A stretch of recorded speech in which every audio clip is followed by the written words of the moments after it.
हमारा सनातन धर्म इस बात को कहता है और अब विज्ञान ने भी मान लिया है, जिस समय बालक मां के गर्भ में आता है तो 7वें महीने से लेकर और जब तक वो बालक 5 वर्ष का होता है तब तक अपने जीवन का 95% ज्ञान सीख जाता है। कितना? 95%। 5 वर्ष के बाद वो जितना जीता है केवल 5% सीखता है।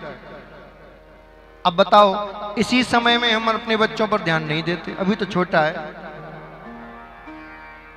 बंधुओं, आप यदि चाहते हो कि आपके बच्चे संस्कारी बने, आपके बच्चे आज्ञाकारी बने, आपके बच्चे बुद्धिमान बने, तो जैसे ही आपकी बहू या बेटी का गर्भ 7वें महीने का हो उसी समय से ध्यान देना शुरू कर दो।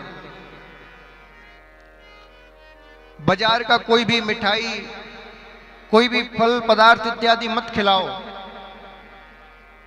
घर में बना हुआ भोजन कराइए। 3-4 महीने के लिए टीबी का कनेक्शन कटवा दीजिए, क्योंकि टीबी सबसे बड़ी बीमारी है। हाँ, अब जरा सोचो, आप गर्भ में बालक है और माता जी देख रही है सास बहू का सीरियल, और सास बहू की सीरियल में क्या होता है आप सब जानते हो। वो बाकी चोटी खींच रही है, वो बाकी खींच रही है, तो अंदर जो है वो तो यही सीखेगा चोटी खींचना। और फिर माता जी के हाथ में एप्पल का फोन है, तो माता जी दिन में 50 सेल्फी ले रही हैं, तो वो सेल्फी ले नहीं सीखेगा, वो माला फेरना थोड़ी सीखेगा। हाँ जी कि ना जी। और फिर माता जी कहीं पिज्जा ले आओ, मन हो रहा है खट्टा खाने का, बर्गर ले आओ, ये ले आओ, और श्रीमान जी तो बाद समय फिर ज्यादा ही नतमस्तक हो जाते हैं। हाँ, तू कहेगी तो ही करूंगा। हाँ,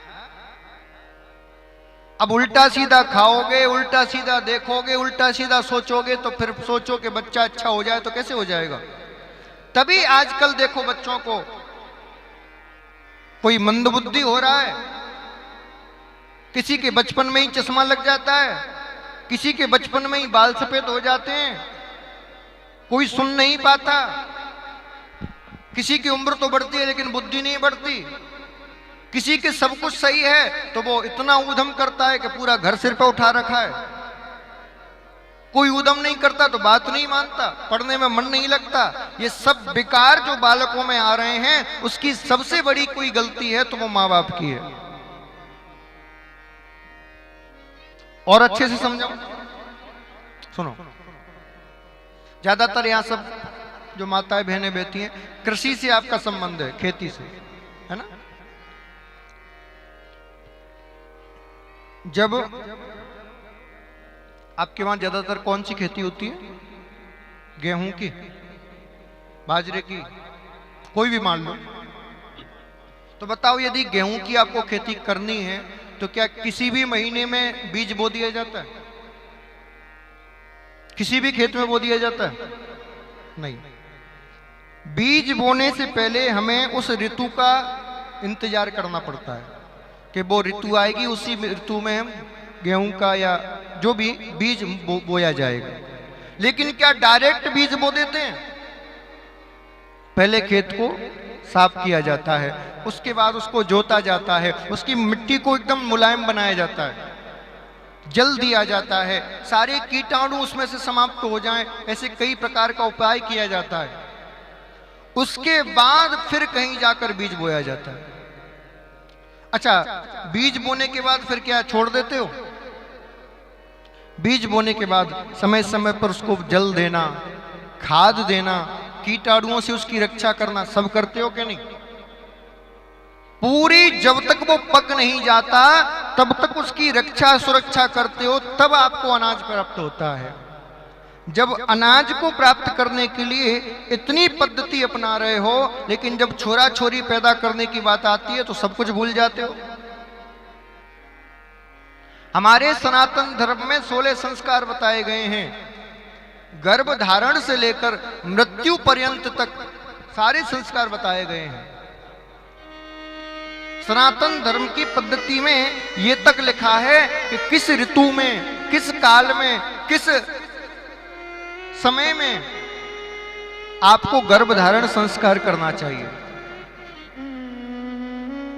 कौन सी पक्ष में, कौन से बार को आपको गर्भधारण संस्कार करना चाहिए, ये तक लिखा है।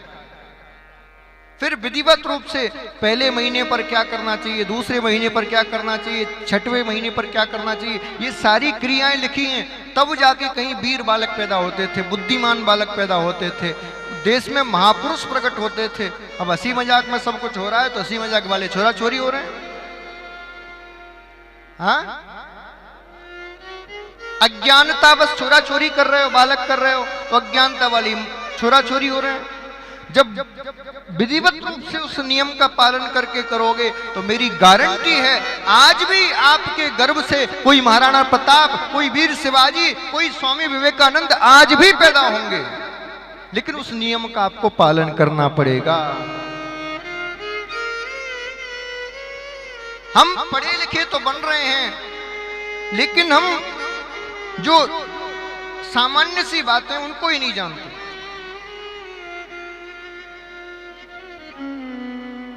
भैया, जिस किसान को ये ना पता हो कि बीज कब बोना चाहिए, फसल कब काटनी चाहिए, वो किसान बर्बाद हो जाता है। ठीक उसी प्रकार जिन बाबों को, जिन नव जोड़ों को ये ना पता हो कि संतान कैसे उत्पन्न करनी है, और यदि वो संतान उत्पन्न करें तो उनकी संतान भी बिगड़ जाती है।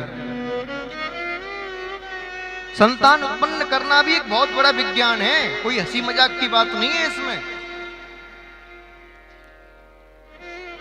इसीलिए मैं आपसे निवेदन कर रहा हूं, धर्म ग्रंथों को पढ़िए, समझिए, और गृहस्थ आश्रम वाले के जीवन में तो विशेष रूप से बहुत ज्यादा जिम्मेदारी होती है, क्योंकि गृहस्थ आश्रम बिगड़ गया तो सारे आश्रम बिगड़ जाते हैं। अब गृहस्थी अच्छे छोरा छोरी ही पैदा नहीं करेंगे तो बताओ, ना तो अच्छे संत होंगे, ना अच्छे सैनिक होंगे, ना अच्छे डॉक्टर होंगे, ना अच्छे इंजीनियर होंगे, पूरा समाज बिगड़ जाएगा। इसलिए गृहस्थों पर विशेष जिम्मेदारी है। मैं सब बच्चों से कहूंगा, भैया विवाह करने से पूर्व ये जान लेना कि विवाह के नियम क्या क्या हैं। जैसे पशु कर रहे हैं वैसे तुम करते रहोगे। पशु भी आंख बंद करके भोग कर रहे हैं, तुम भी आंख बंद करके भोग कर रहे हो, क्या अंतर है तुम में और पशुओं में, बताओ। आपको मानव का तन दिया है, मानव की बुद्धि दी है, तो आपको ये समझना चाहिए कि हमारे अधिकार क्या हैं, हमारे अंदर भगवान ने ऐसा क्या नया दिया है। आज भगवान ने अपने संपूर्ण पुत्र पुत्रियों के विधिवत सब संस्कार कराए।